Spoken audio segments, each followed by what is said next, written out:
Hi, it's me. Number 10, Maine. The Pocomoonshine Lake Monster. Pocomoonshine Lake is one of the largest lakes entirely within the state of Maine. It covers an area of over 6,000 acres, with 27 islands scattered across its surface. In the 1800s, people started talking about a gigantic monster that lived in the lake. One story goes that the monster was so big that it created waves visible for miles around the lake.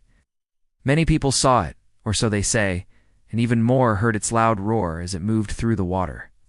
This was way before the days of viral videos and fake news. So if there really was some kind of monster that made people believe it was real, then we can probably assume it was actually real. There have been several reported sightings of the Pocomoonshine Lake Monster in recent years, most of them coming from campers who swear they saw massive ripples in the water, as well as a huge shape moving just beneath the surface. Witnesses claim that this creature is truly enormous, like the size of a school bus. In fact, some say it's even bigger than that. Of course, nobody has any photos and nobody has managed to get close enough to the thing to get a solid look at it. But perhaps the most convincing evidence is the supposed footprints found on the shore of the lake. These are said to be huge, like the size of manhole covers.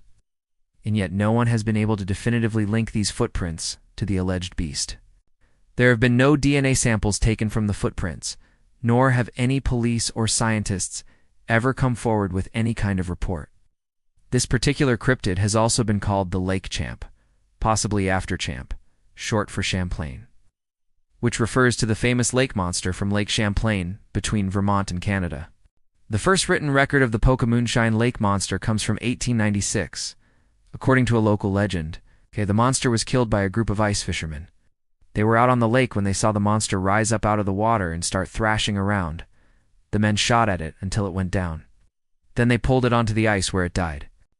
After killing the beast, the men cut it open and discovered that it was full of smaller fish.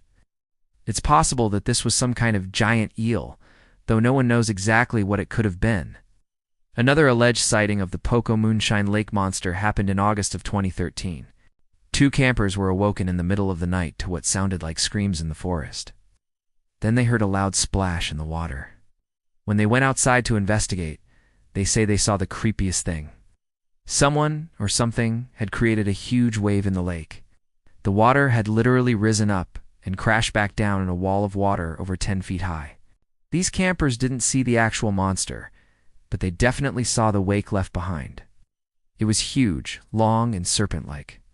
Whatever had made it was definitely not a boat, because the lake had been calm only moments before. There were no other boats on the lake either. The campers stayed up all night watching the lake and waiting for whatever monster was living in it to show itself again. But the beast never resurfaced.